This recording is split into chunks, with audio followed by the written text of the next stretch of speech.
Hello, YouTubers.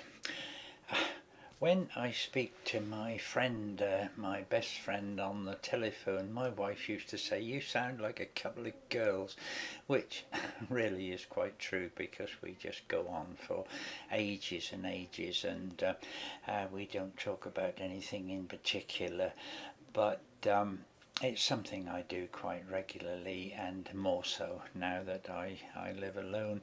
And we always talk about similar things. We need to know who's died and who's ill and what their condition is, and we talk about friends that we have together. And last time we spoke, as we often do, we reminisced about times gone past, which is what all old people do. And we came up with stories of our experiences when we first went into the forces. And he went into the RAF and I went into the Navy. Don't ask me why, how that happens, but it does.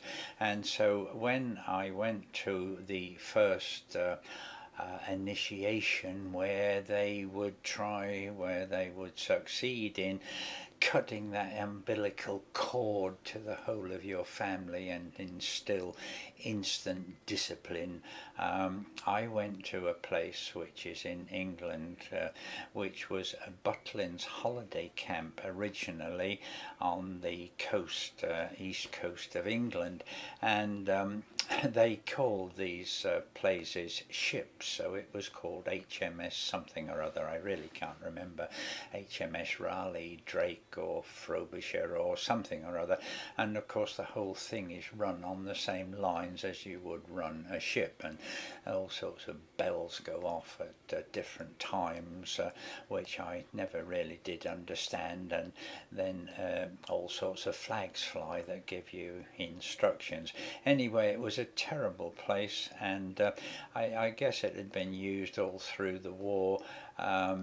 And this was near the end of the war, and so it was in a hell of a state. And the accommodation was in the wooden chalets that used to be used for the visitors, and the windows were broken. Inside were two-tier bunks, and you were provided with a very thin mattress and one very rough blanket. And so it was quite a shock, having just come from home, to be in this situation. They called the washrooms heads in the Navy, but in the heads there was only cold water, and none of the sinks had a plug, so you very quickly learn that you must acquire a plug for yourself and guard it with your life. Anyway, the story I recounted to him was of the occasion when we were made to jump into a tank of cold water.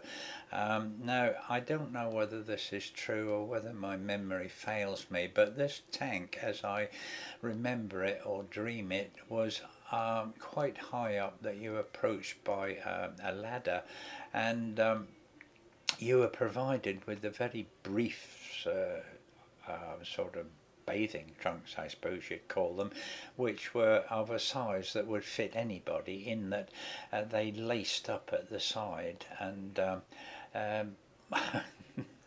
they were very skimpy. I do remember that as being true, because I can remember having them after the war.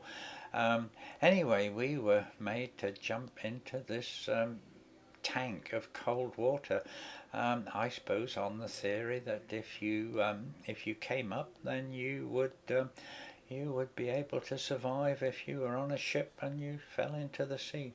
Anyway, so that was the story I recounted to him, and we had a few laughs about it. And then he, of course, recounted the same similar stories of his time in the RAF. So that's it. Really, I thought I'd tell you that little tale, and I did say I would give a report about my visit to the McLaren factory, which was absolutely wonderful. I think I'll probably put a blog up on my website to cover that activity, or maybe do a video another time. I don't know. But until then, that's enough for this little vlog. Goodbye.